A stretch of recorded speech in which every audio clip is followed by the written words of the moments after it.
Should you be full-time or should you go freelance? Which one is going to give you the most freedom, stability, and the most money? Well, today in this video, we're going to settle this debate. I brought in YouTuber Motion by Scott, who also works full-time in-house at a studio, and freelancer Ashley Robinson to help us decide which is best, going freelance or being in-house. Of course, being freelance or going full-time in-house isn't for everyone, but I hope that this video will help you to make a decision either way. And maybe you already know which is right for you, but you should probably stick around anyway to see who won this debate.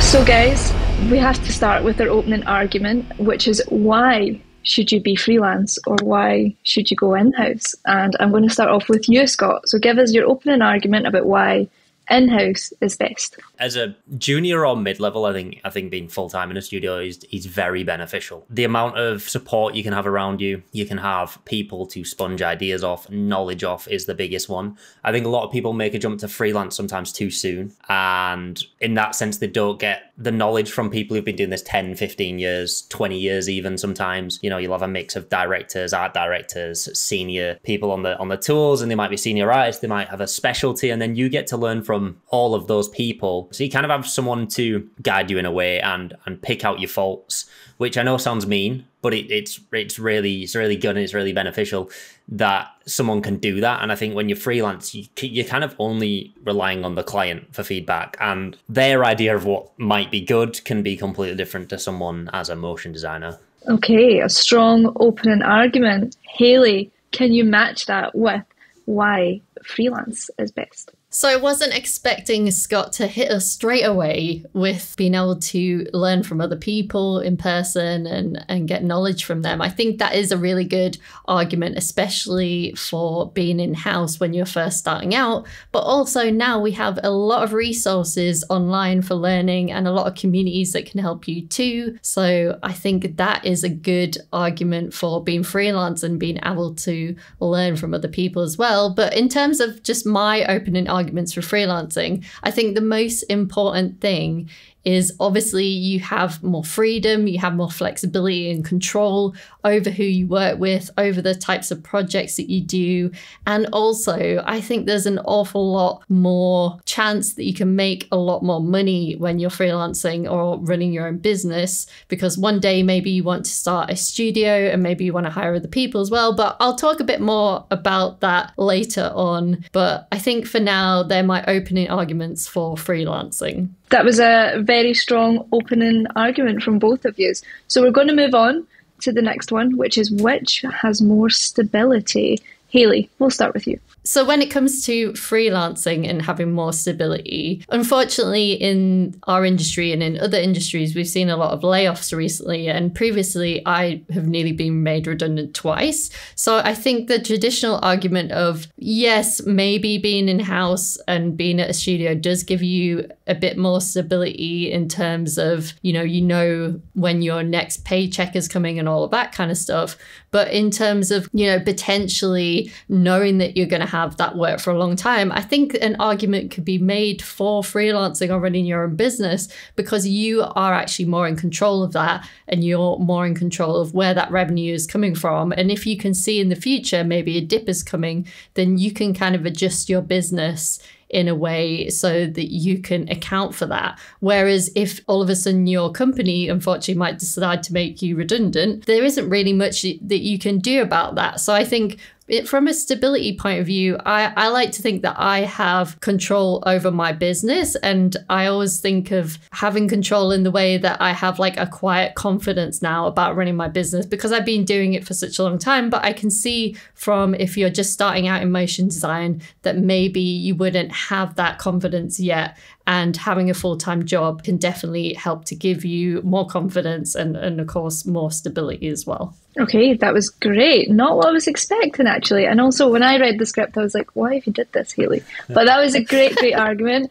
Okay, next over to you, Scott. So I think, obviously, for me, I don't need to worry about what job's next, what paycheck is next. I have that set income and set salary and whatnot. So I kind of don't need to worry about marketing myself and putting my own work out there and all this that normally you would do with being freelance and keeping up with client relations and all that kind of stuff. Usually, I'll just get told, okay, you're working on this today, you're working on that today. I know you touched on the redundancy thing, and obviously I've seen it as well. I think the flip side to that is it also depends what kind of environment and what kind of company you're working for. So obviously if you're a part of a bigger team, you could be more likely to be laid off. But if you're part of a smaller, close-knit team where there's only a small bunch of you, you kind of have more of a personal connection with everyone. And it makes that kind of situation harder. So they'll look at other alternatives first before hopefully making someone redundant, because it's not a nice thing to do. But also in a bigger team, say you work at an agency, they might have other forms of income coming in as well to also keep these roles going and keep these roles stable. But I think, like you say,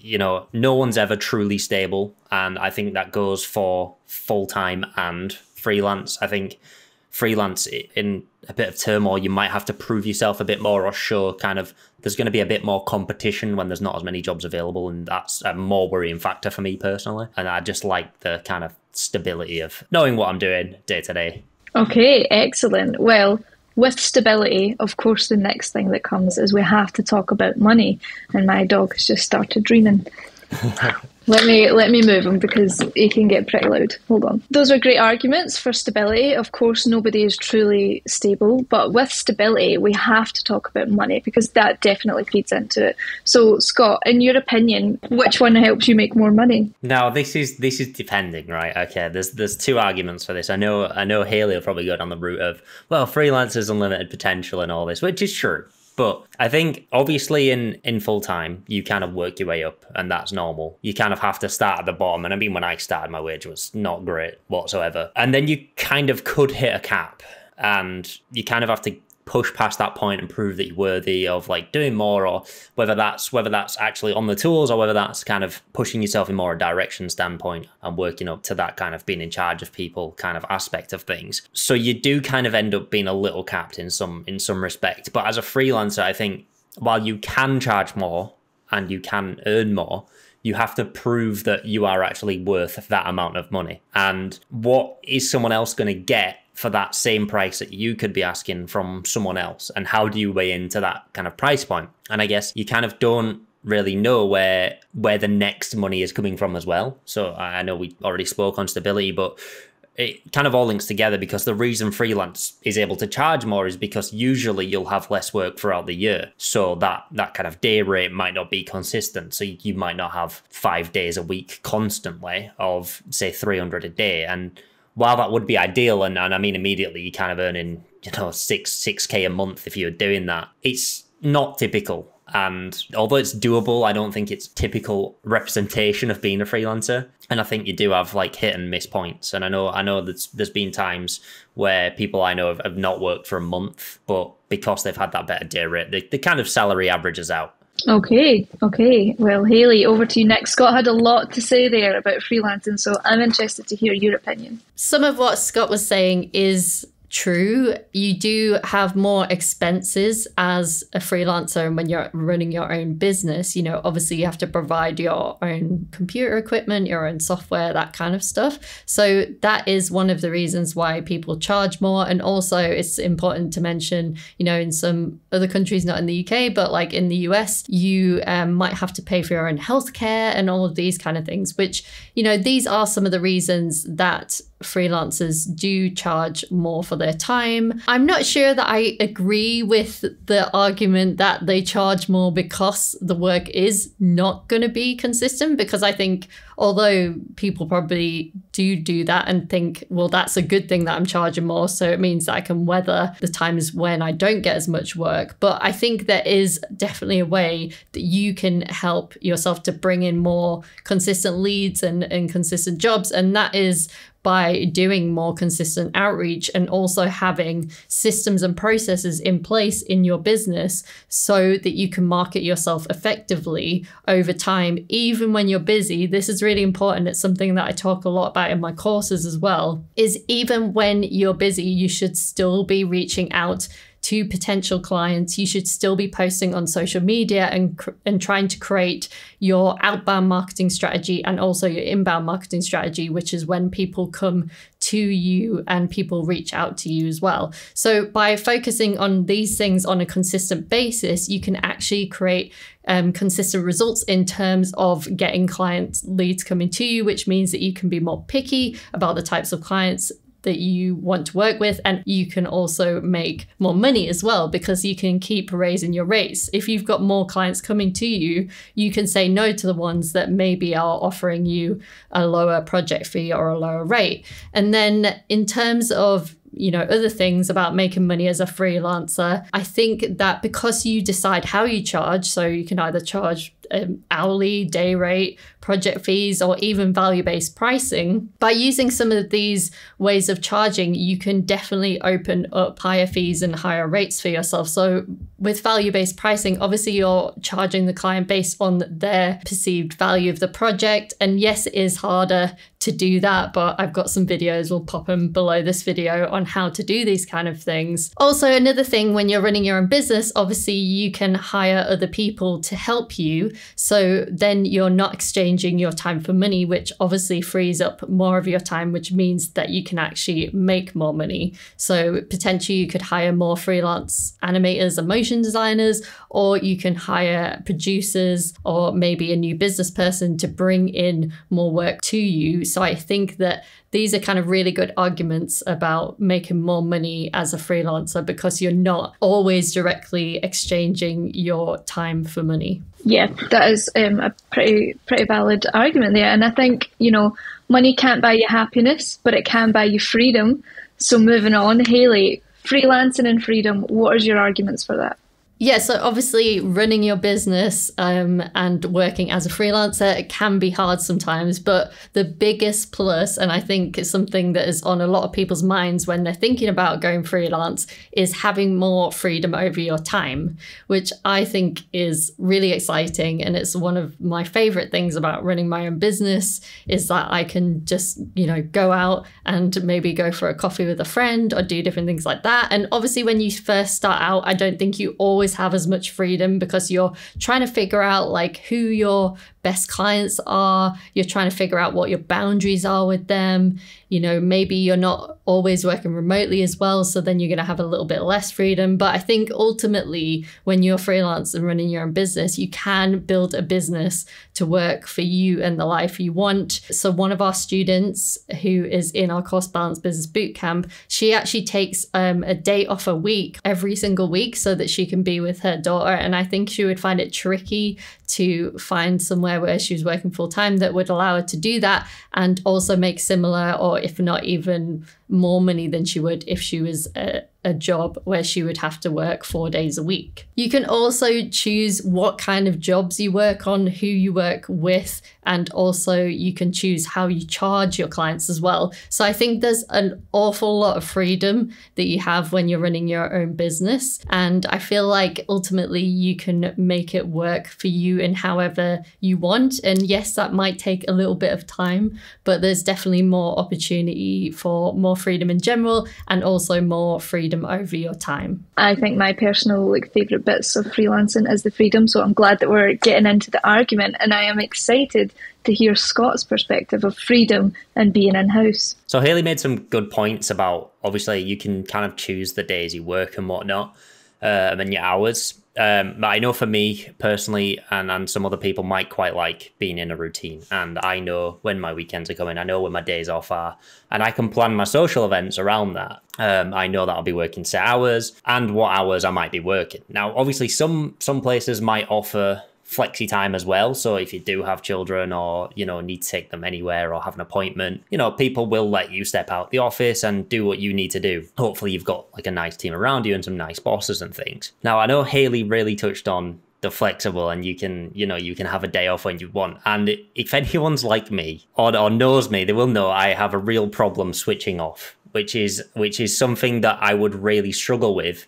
being freelance, because I mean, when in the past when I was younger and whatnot, and I'm just kind of doing stuff on the side, knowing that I have something to do, like looming over my shoulders, or like knowing that I'm a project I've worked on, even though I might have set like a deadline or something, that kind of pressure kind of gets to me. I feel like I should be doing something or working on it because I know it's there. And I think the benefit of in-house is I don't need to worry about that. I can, once I've left the office, that's it. I can kind of switch off. I don't have to deal with all the clients, and if anyone emails me at like 9 p.m. or something like that.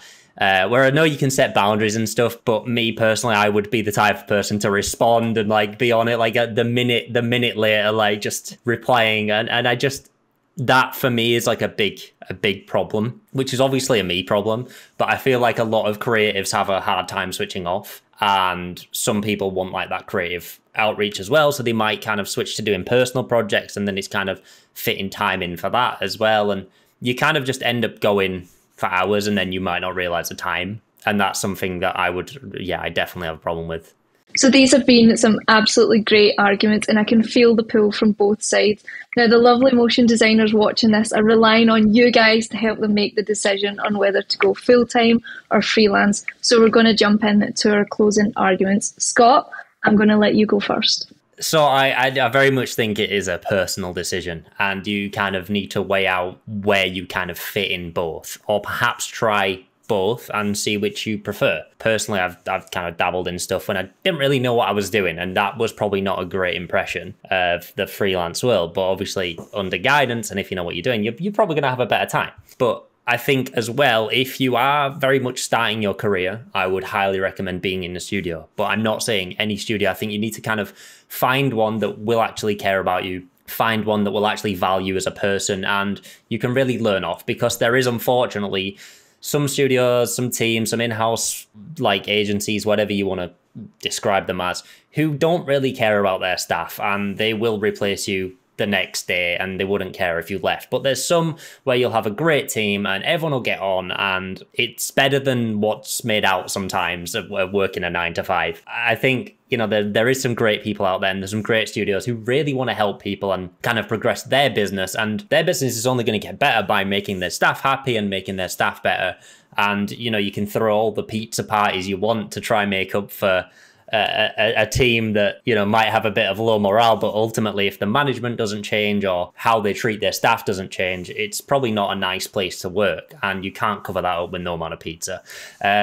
So I think just finding a good studio that works for you, and you get on with people and you have a nice time and there's plenty for you to learn, is so important. And then I think perhaps when you've at least had a good few years of trying studio out, maybe you think, okay, well, you know, I want to try something different, and maybe dip your toe in freelance and you know, kind of see where it goes, because you can always find another job, I suppose. You'd always be able to get another role somewhere if you didn't like it. And I think it's just important to kind of try both and see where you fit in.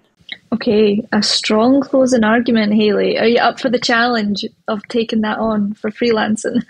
Yeah, I definitely am. People know how passionate I am about freelancing. So I think what Scott said is right, that when you first start out, I do think that people should go in-house at least for a little bit of time, just to maybe have an internship or a couple of years under their belt, so that they know how to work with clients and things like that, because it is quite difficult to replicate that. But what I would say to anyone out there is, if you're watching this and you have been working in-house at a studio for a little while and you are thinking about going freelance, what I would say to you is, yes, it is a scary jump into freelance, but there is many people online and in real life who are there to support you. And obviously we're here to support you at Motion Hatch as well. So let me know in the comments below this video if you are thinking about going freelance. But what I want to say to everyone about running your own business and about freelancing is, when you do that, you do take a bet on yourself, and hopefully that bet works out and you can have a positive impact on your own life, and also a positive impact on the lives of other people as well.